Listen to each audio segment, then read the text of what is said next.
Hello everyone, आज का हमारा टॉपिक है लुईस डॉट स्ट्रक्चर।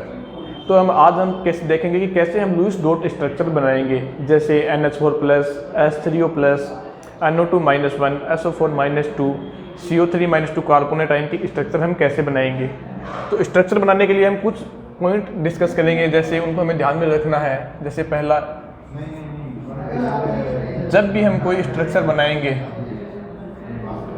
तो उसमें हम वैलेंस इलेक्ट्रॉन का यूज करेंगे।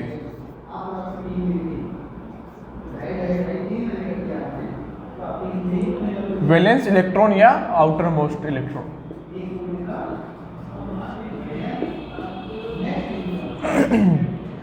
जब भी हम किसी कंपाउंड की स्ट्रक्चर बनाएंगे तो हम उसमें सिर्फ वैलेंस इलेक्ट्रॉन का ही यूज करेंगे या आउटर मोस्ट इलेक्ट्रॉन का यूज करेंगे।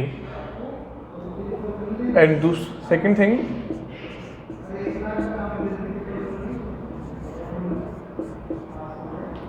Octet rule. जब भी हम कंपाउंड की स्ट्रक्चर बनाएंगे तो हम ऑक्टेट रूल को फॉलो करेंगे। किसी भी एटम को स्टेबल होने के लिए उसके आउटर सेल में कितने इलेक्ट्रॉन होने चाहिए? 8 इलेक्ट्रॉन। यदि उसमें 8 इलेक्ट्रॉन है तो वो ऑक्टेट रूल को फॉलो कर रहा है और वो स्टेबल है। आउटर सेल में कितने इलेक्ट्रॉन होने चाहिए?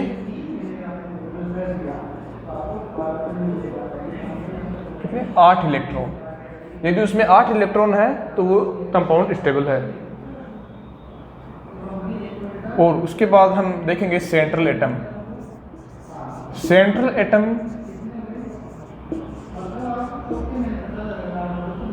एटम क्या है? सेंट्रल एटम में हम उसके बाद देखेंगे हम सेंट्रल एटम। सेंट्रल एटम भी ऑक्टेट रूल को फॉलो करना चाहिए, यानी उसके बाद देखेंगे हम सेंट्रल एटम। सेंट्रल एटम के भी आउटर मोस्ट सेल में 8 इलेक्ट्रॉन होने चाहिए। ये जरूरी नहीं है, क्योंकि सेंट्रल एटम के आउटर सेल में 8 इलेक्ट्रॉन तो कम से कम होने ही चाहिए। उससे ज़्यादा इलेक्ट्रॉन भी सेंट्रल एटम में हो सकते हैं, यानी सेंट्रल एटम ऑक्टेट रूल को तोड़ भी सकता है, ब्रेक कर सकता है। जैसे इसमें 8 इलेक्ट्रॉन और मोर इलेक्ट्रॉन, यानी इसमें 8 से ज़्यादा इलेक्ट्रॉन भी हो सकते हैं, 10 इलेक्ट्रॉन, 12 इलेक्ट्रॉन, इस तरह इसमें 8 से ज़्यादा इलेक्ट्रॉन हो सकते हैं, लेकिन मिनिमम इसमें 8 इलेक्ट्रॉन होने ही चाहिए। लुईस डॉट स्ट्रक्चर बनाने के लिए हम कुछ रूल्स को फॉलो करेंगे। तो जैसे पहला रूल है हमारा rule for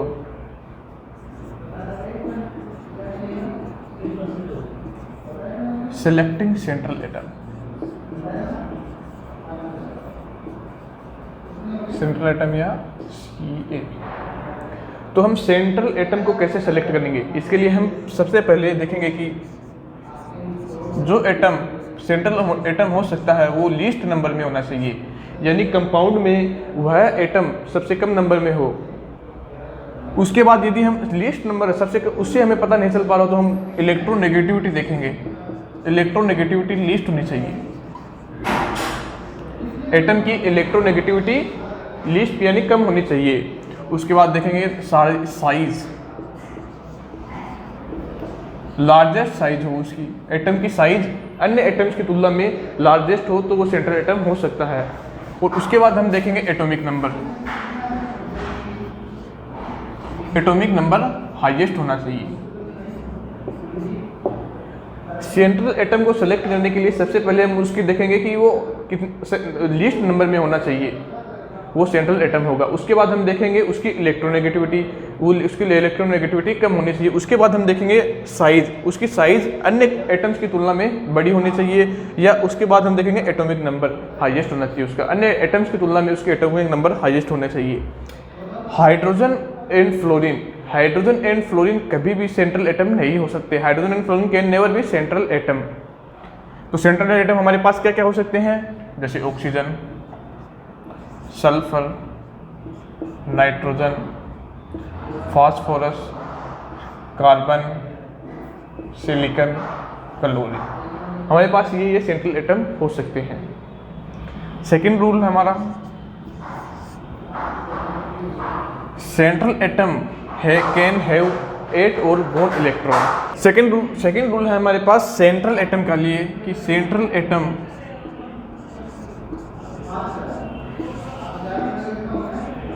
can have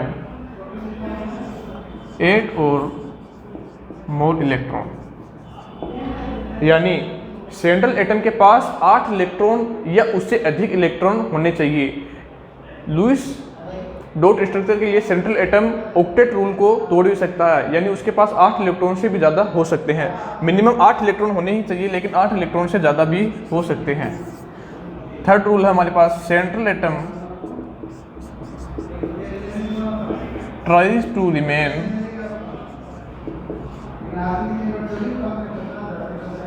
in maximum covalency.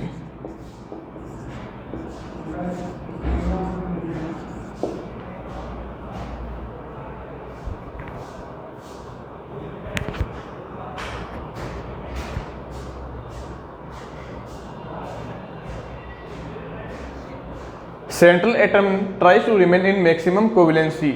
Maximum covalency क्या है? जैसे ऑक्सीजन, ऑक्सीजन कितने बॉन्ड बनाता है? ऑक्सीजन 2 बॉन्ड बनाता है और 1 बॉन्ड बनाता है। ऑक्सीजन 1 बॉन्ड बना सकता है, 2 बॉन्ड बना सकता है। सल्फर कितने बॉन्ड बना सकता है? सल्फर 2 बॉन्ड बना सकता है, 4 बॉन्ड बना सकता है, 6 बॉन्ड बना सकता है। यानी मैक्सिमम कोवेलेंसी का मतलब है कि सल्फर 2 बॉन्ड बना सकता है, 4 बना सकता है, 6 बना सकता है, लेकिन ये क्या ट्राई करेगा? मैक्सिमम कोवेलेंसी में रहने के लिए, यानी ये 6 बॉन्ड बनाने के लिए ट्राई करेगा। अब इसी तरह जैसे नाइट्रोजन है, नाइट्रोजन कितने बॉन्ड बना सकता है? 3 बॉन्ड बना सकता है, 4 बॉन्ड बना सकता है, 5। नाइट्रोजन 3 बॉन्ड बना सकता है, 4 बॉन्ड बना सकता है। नाइट्रोजन की कोवेलेंसी कितनी होती है? 5 होती है, लेकिन ये 5 बॉन्ड कभी बनाएगा नहीं। ये मैक्सिमम 3 बॉन्ड बना सकता है या 4 बॉन्ड बना सकता है। ये 4 बॉन्ड बना सकता है और एक लोन पेयर रख सकता है, लेकिन ये 5 बॉन्ड कभी नहीं बना सकता, यानी nitrogen can never be pentavalent. अगला है अपना जैसे फास्फोरस। फास्फोरस कितने बॉन्ड बना सकता है? फास्फोरस 4 बॉन्ड बना सकता है। कार्बन कितने बॉन्ड बना सकता है? कार्बन भी 4 बॉन्ड बना सकता है। सिलिकॉन 4 बॉन्ड बना सकता है। क्लोरीन बना सकता है, 1 बॉन्ड बना सकता है, 3 बना सकता है, 5 बना सकता है, 7 बना सकता है। यानी ये क्या करेंगे? मैक्सिमम कोवेलेंसी में रहने की ट्राई करेंगे। जैसे ये 1 बना सकता है, 3, 5 और 7, तो ये क्या ट्राई करेंगे कि ये मैक्सिमम कोवेलेंसी नहीं, ये 7 बॉन्ड बनाने के लिए ट्राई करेगा। और हमारे पास अब चौथा रूल है कि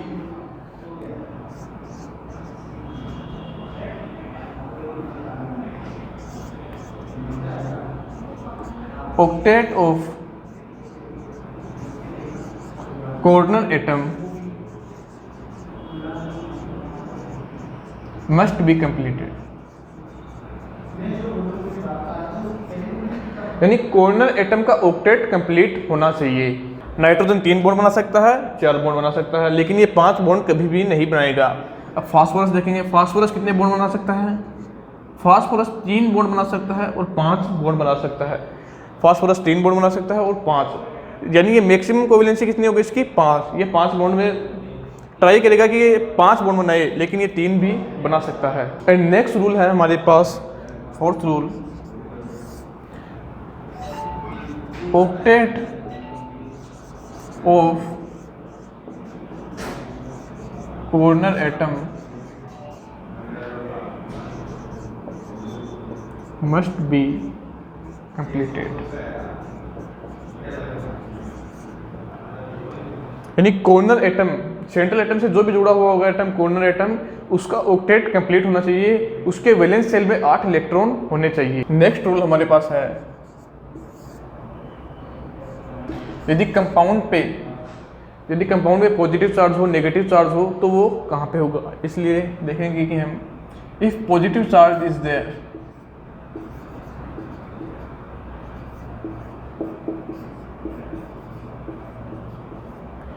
जैसे H3O+, NH4+, यदि कंपाउंड पे पॉजिटिव चार्ज होगा तो वो हमेशा सेंट्रल एटम पे होगा। It will be on central atom. यदि कंपाउंड पे पॉजिटिव चार्ज होगा तो वो हमेशा सेंट्रल एटम पे ही होगा, और यदि नेगेटिव चार्ज इज देयर,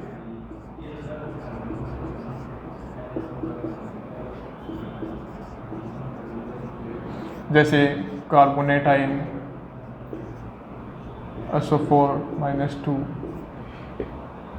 तो नेगेटिव चार्ज हमेशा कॉर्नर एटम पे होगा, इट विल बी ऑन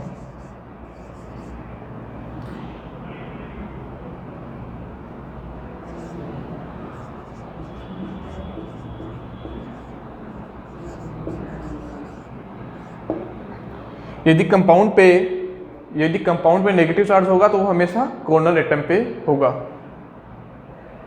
अब हम देखेंगे इसकी कैलकुलेशन।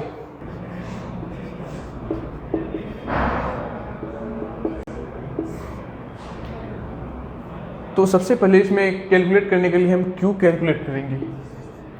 Q यहाँ पे क्या है? Total electron. Q है वैलेंस सेल में जितने भी इलेक्ट्रॉन हो वो उनका मान होगा Q, total electron of valence shell. Q है हमारे पास valence electron of all atoms, valence electron of all atoms. और इसमें हम यदि कंपाउंड पे पॉजिटिव चार्ज या नेगेटिव चार्ज है तो हम उसको कैसे मैनेज करेंगे? यदि कंपाउंड पे नेगेटिव चार्ज है तो हम उसको ऐड कर देंगे नेगेटिव चार्ज, और माइनस कर देंगे हम पॉजिटिव चार्ज। यदि कंपाउंड पे पॉजिटिव चार्ज है तो हम उसको माइनस कर देंगे। Q कैलकुलेट करने के बाद हम करेंगे बॉन्ड पेयर इलेक्ट्रॉन।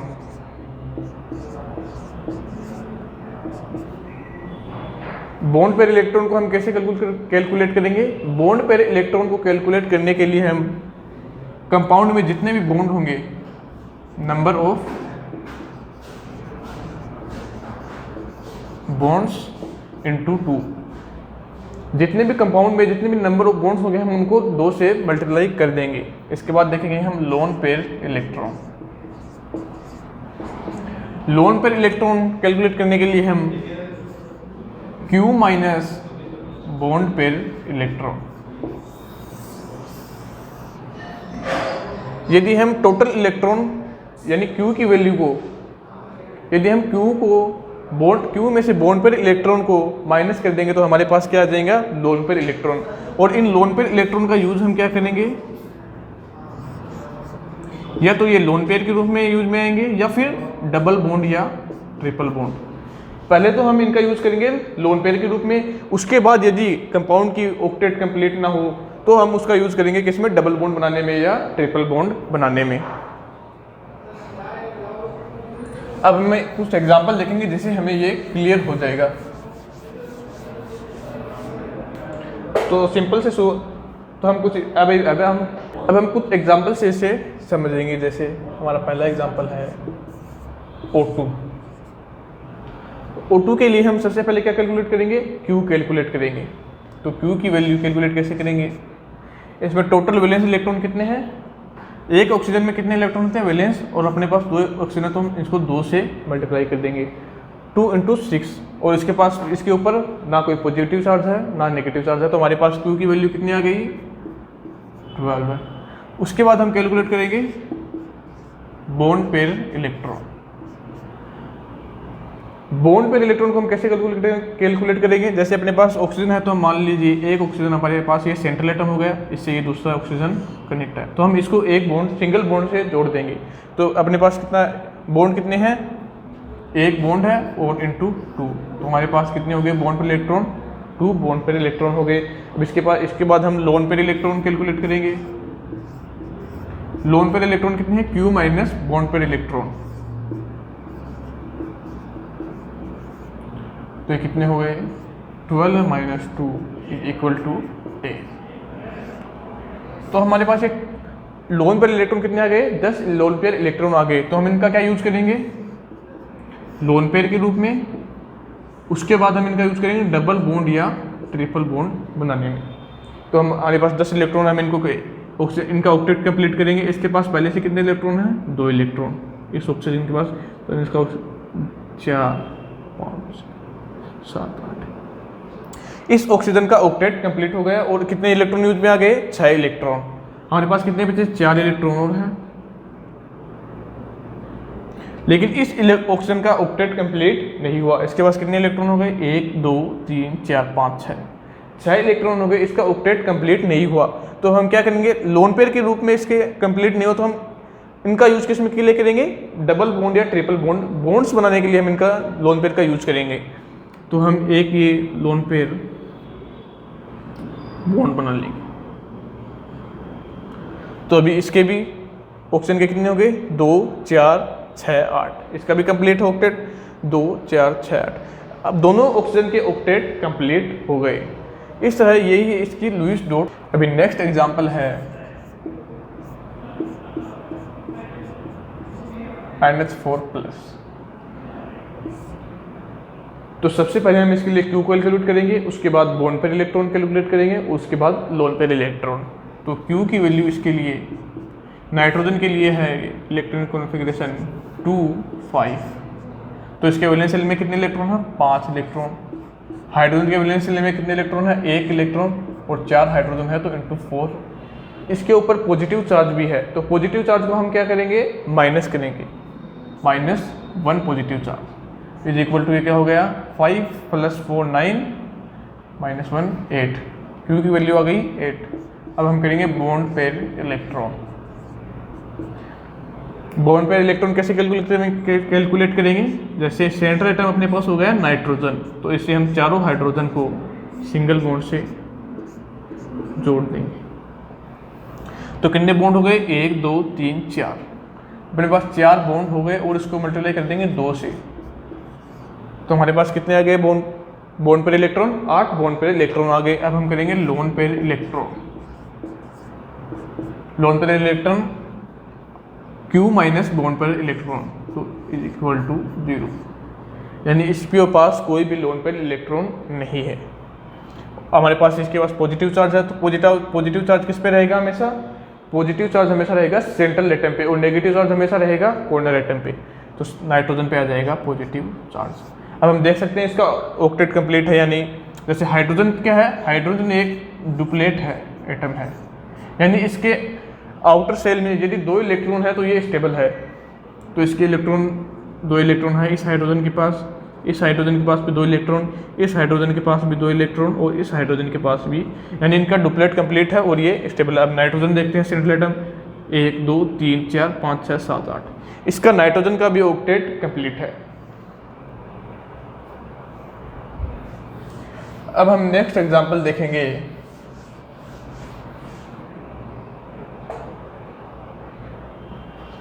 हम नेक्स्ट एग्जांपल देखेंगे NO3-1।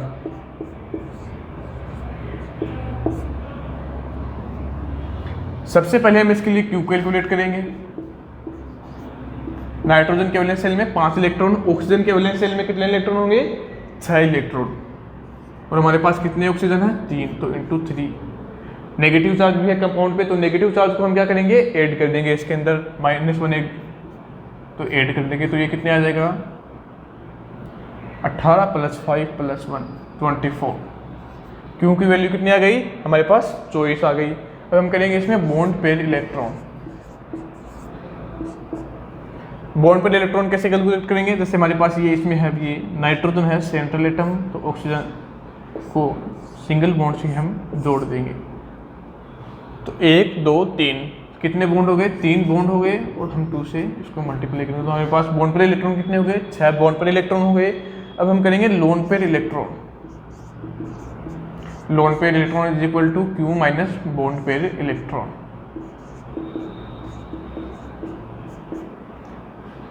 -24 - 6 is equal to 18। हमारे पास लोन पेयर इलेक्ट्रॉन है 18, तो हम इनका क्या यूज करेंगे, पहले लोन पेयर के रूप में कॉर्नर एटम का ऑक्टेट कंप्लीट करेंगे, उसके बाद सेंट्रल एटम का। इसके पास 2 इलेक्ट्रॉन है ऑक्सीजन के पास,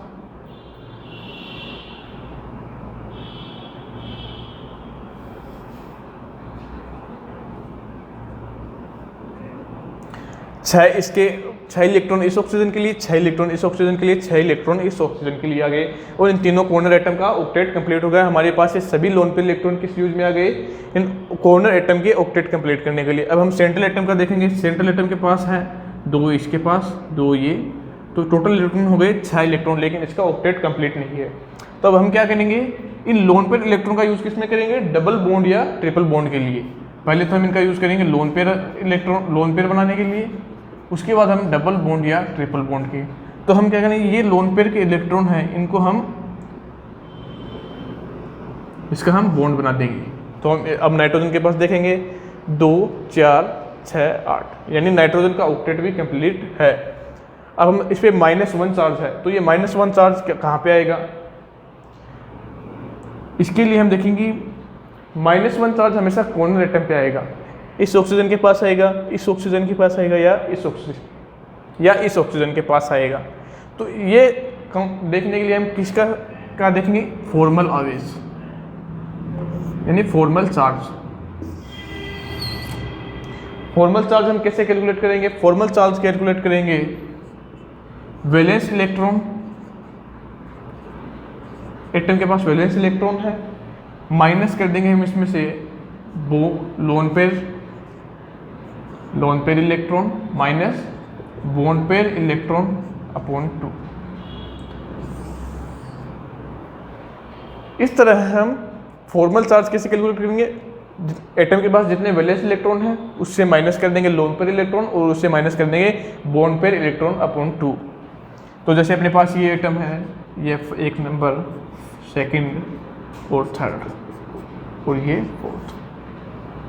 तो इस ऑक्सीजन के लिए हम फॉर्मल चार्ज कैलकुलेट करेंगे, फॉर्मल चार्ज फर्स्ट के लिए। तो वैलेंस इलेक्ट्रॉन ऑक्सीजन के पास कितने वैलेंस इलेक्ट्रॉन होते हैं, 6।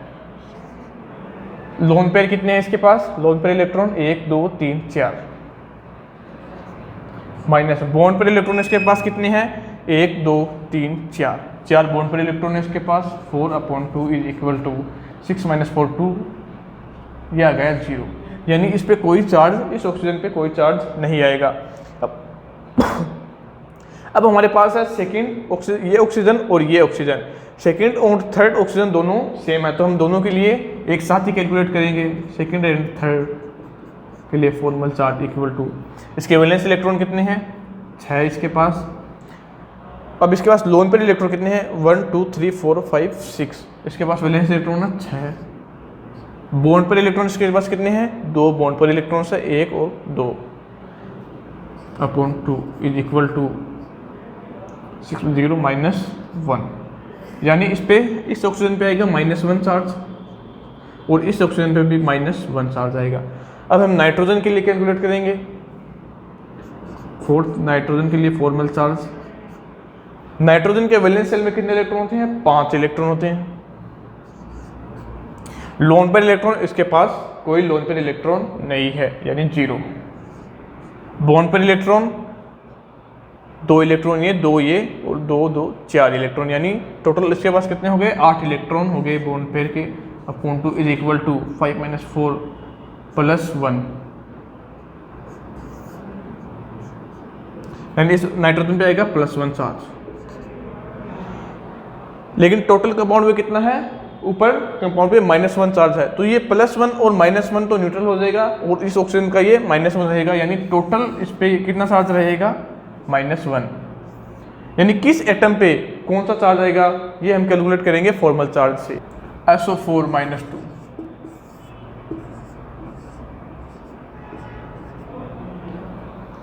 अब इसके लिए सबसे पहले हम Q कैलकुलेट करेंगे। सल्फर का इलेक्ट्रॉनिक कॉन्फ़िगरेशन होता है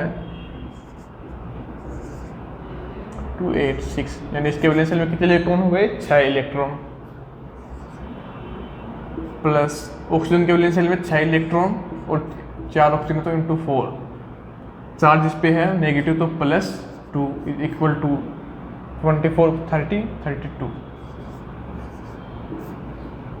अब इसके लिए करेंगे बॉन्ड पेयर इलेक्ट्रॉन। तो सेंट्रल एटम हो गया अपने पास सल्फर, 4 ऑक्सीजन ऐड कर देंगे इसके साथ सिंगल बॉन्ड से, तो बॉन्ड पेयर इलेक्ट्रॉन हो गए 2 × 1 2 3 4, यानी 8 इलेक्ट्रॉन। अब करेंगे lone pair electron calculate. Lone pair electron 32 - 8 is equal to 24। अब इनका क्या यूज़ करेंगे, लोन पेयर के रूप में या डबल बॉन्ड और ट्रिपल बॉन्ड बनाने में। तो हमारे पास ये 24 इलेक्ट्रॉन है। तो सबसे पहले हम कॉर्नर एटम का ऑक्टेट कंप्लीट करेंगे। तो इसके पास 2 इलेक्ट्रॉन है ही, तो 6 इलेक्ट्रॉन और इसके पास भी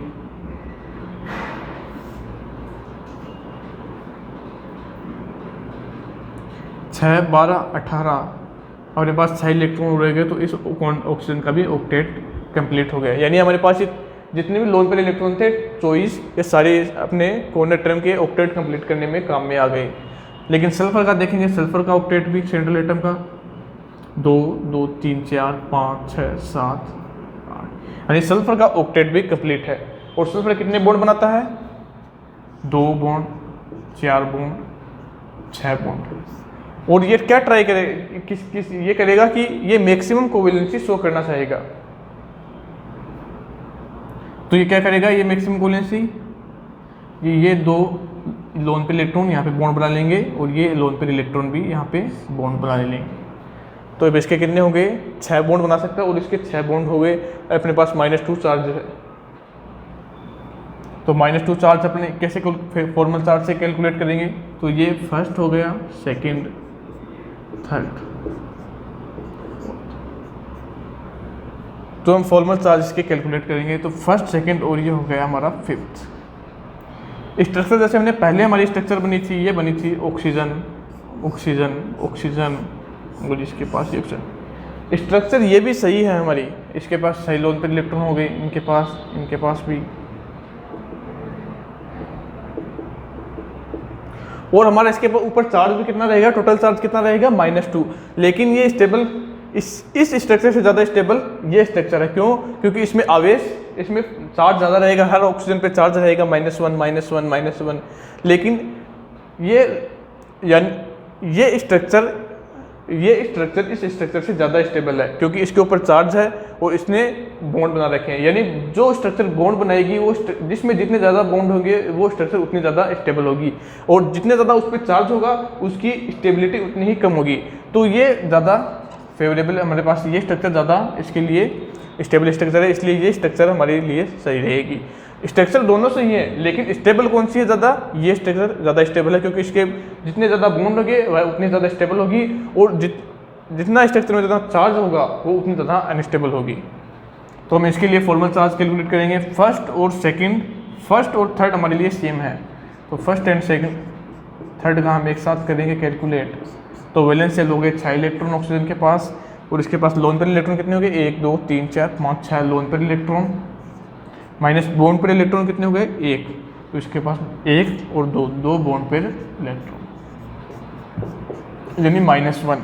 तो इस ऑक्सीजन पे रहेगा -1, इस ऑक्सीजन पे रहेगा -1। और सेकंड और फोर्थ के लिए कैलकुलेट करेंगे formal charge.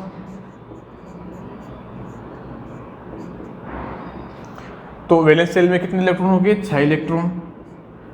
Loan pair electron 1, 2, 3, 4 loan pair electron हो गए हमारे पास। बॉन्ड पेयर इलेक्ट्रॉन कितने हैं? 1, 2, 3 और 4 bond pair electron upon 2 is equal to 2 - 2 is equal to 0। यानी इस ऑक्सीजन पे और इस ऑक्सीजन पे कोई चार्ज नहीं रहेगा, ये न्यूट्रल है। अब देखेंगे सेंट्रल एटम के लिए फॉर्मल चार्ज। तो सल्फर के फॉर्मल चार्ज, इसके वैलेंस इलेक्ट्रॉन कितने होंगे? इसके पास 6। इसके पास लोन पेयर, कोई लोन पेयर है नहीं इसके पास, तो ये 0। बॉन्ड पेयर इलेक्ट्रॉन इसके पास कितने होंगे? 1, 2, 3, 4, 5, 6, 7, 8, 9, 10, 11, 12। इसके पास बॉन्ड पेयर इलेक्ट्रॉन रहेंगे 12 अपॉन 2 इज इक्वल टू 6 - 0, 12/6। तो ये हो जाएगा 0।